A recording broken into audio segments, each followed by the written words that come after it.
আজকে আপনাদের সাথে শেয়ার করব আমরা কোথায় ছিলাম। এটা একটা আখড়া, এটি মৃদুলা প্যাটেলের আখড়াটি, এটি উদাসীন আখড়া নামে পরিচিত। তো এই হলো আখড়ার ফ্রন্ট সাইডটা। তো এবার আমরা ভেতরে ঢুকবো। এই একটা পর্দা আছে, এটাকে সরিয়ে চলে যাচ্ছি আমি ভেতরে। এখানে জলের কলের ব্যবস্থা আছে বাসন ধোয়ার জন্য। এখানে মূলত ভান্ডারা হয়, তো সেই জন্য এখানে সমস্ত এই বাসন কোসনগুলো সব কাচা হচ্ছে, মানে ধোয়া হচ্ছে, সরি। এই হলো পুরো জায়গাটা। এখানে আমাদের ভান্ডারা হয়েছিল, হ্যাঁ। এছাড়াও বিভিন্ন জায়গায় এখানে ভান্ডারা হয়, হ্যাঁ। তো এই যে রুমগুলো, মানে দারুণ দারুণ, এক কথায় লাইফেই ফার্স্ট এরকম এক অভিজ্ঞতা, দারুণ অনুভূতি। আমার মুখ থেকে কথা স্লিপ করছে, তার জন্য সরি। তো এই যে আমরা চলেছি, এটা ওই খড়ের টাইপসের, ওই কোনো একটা ঘাস, আমার ঠিক এই মুহূর্তে নামটা মনে পড়ছে না। তো সেই রকম ঘাস দিয়ে তৈরি এই আখড়াটা। আখড়া না, আসলে আখাড়া বলে এগুলোকে। তো এই যে প্রচুর এখানে ঘর রয়েছে, ছোট ছোট প্রচুর ঘর রয়েছে এখানে। তো আমরা কোথায় আছি সেটা দেখাই আপনাদের। আমরা আগে ছিলাম এই রুমটাতে, এই ব্লু কালারের এই দরজার এই রুমটাতে ছিলাম। কাল আমরা শিফট করেছি এই রুমটাতে। তো এই যে দরজার গেটটা হলো ঠিক এই রকম। এটাকে সরালে পরে এই যে একটা পর্দা দিয়েছে। এই হলো রুম। এই আমরা রুমের মধ্যে আসছি। এই হলো, এখানে প্রায় 7-8 জন শুতে পারবে, সেই রকমের অ্যারেঞ্জমেন্ট করা আছে।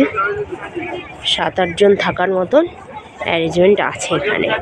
এই উপরটা এরকম, হ্যাঁ, আর নিচে এরকম তোষক দেওয়া আছে, খুবই আরামদায়ক। মানে রাতে এখানে ঠান্ডা পড়ে, তো এখানে সেরকম ঠান্ডা লাগে না, মানে এই রুমটাতে যদি কম্বল গায়ে দিয়ে এই তোষকের উপর শোয়া হয় খুব একটা ঠান্ডা লাগে না। এবং দিনের বেলা এখানে প্রচুর রোদ ওঠে, প্রচুর গরম হয়, তো তখনও এই ঘরটা খুব আরামদায়ক। এখানে একটা ভোলেনাথের ছবি আছে, আর এখানে একটা চার্জিং পয়েন্ট আছে। তো ঠিক এই রকম রুমটা। আর এটা চলে গেছে বাইরের দিকে। এই যে এই রুমটা, এটা বাইরের দিকে চলে গেছে। এখানে আছে বাথরুম। আমি আর বাথরুমটাকে খুলে দেখাচ্ছি না। এই যে এখানে আছে ওয়াশরুম, কেউ গেছে হয়তো, সেজন্য আর দেখাচ্ছি না। এই যে এটা দেখলে আপনি বুঝতে পারবেন। এই যে এইটা পাশের ঘরটার, এই যে রুমটা দেখালাম সেই রুমটার ওয়াশরুম এটা। এই যে, তো ঠিক এই রকম পুরো জায়গাটা, ঠিক এই রকম। এই যে আবার ঘরে ঢুকে গেলাম। তো পুরো রুমটা এইরকম একটা, এক কথায় অন্যরকম একটা অভিজ্ঞতা, এবং সেটা অসাধারণ। আমার কাছে খুব ভালো লেগেছে। লাইফে নিজেদের কমফোর্ট জোন থেকে বেরিয়ে কিছু না কিছু তো করা উচিত সবসময়ের জন্যই। তো আমরা এই রুমটাতে আমাদের রামকুঠির বানিয়েছিলাম। তো আমরা দারুণ। এই যে আমার দাদা, হাই বলে দাও। হ্যাঁ,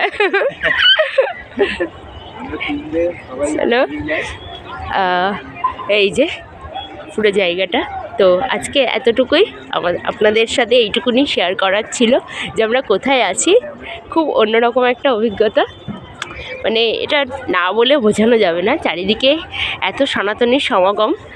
আর তো যেটা বলছিলাম, এখানে না আসলে বোঝানো যাবে না যে এখানকার অভিজ্ঞতাটা ঠিক কেমন। চারিদিকে এত সনাতনীর সমাগম, মনটা খুবই একটা পজিটিভ ফিল দিচ্ছে। প্রতি মুহূর্তে যেন মনে হচ্ছে আমরা ঈশ্বরের দ্বারেই আছি। আমাদের মাথার উপর স্বয়ং মহাদেব, স্বয়ং শ্রীকৃষ্ণ বিরাজমান। তো একদিক থেকে হরে কৃষ্ণ ধ্বনি উঠছে, আরেক দিক থেকে হর হর মহাদেব উঠছে ধ্বনি। তো এখানে না আসলে বোঝানো যাবে না যে এখানকার ফিলিংসটা ঠিক কেমন। মানে কটা দিন আমি কাটালাম এখানে, মানে বাড়ি যেতে ইচ্ছা করছে না মোটেই।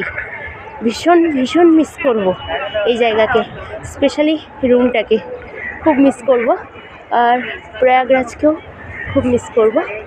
তো এই যে পুরো জায়গাটা, এই যে পুরো জায়গাটা। তো আজকে এতটুকুই বলার ছিল। পরের দিন অন্য কোনো ভিডিওতে অন্য কোনো সময় আপনাদের সাথে দেখা হবে। তো টাটা সবাইকে, বাই বাই, ভালো থাকবেন। হরে মহাদেব, হরে কৃষ্ণ।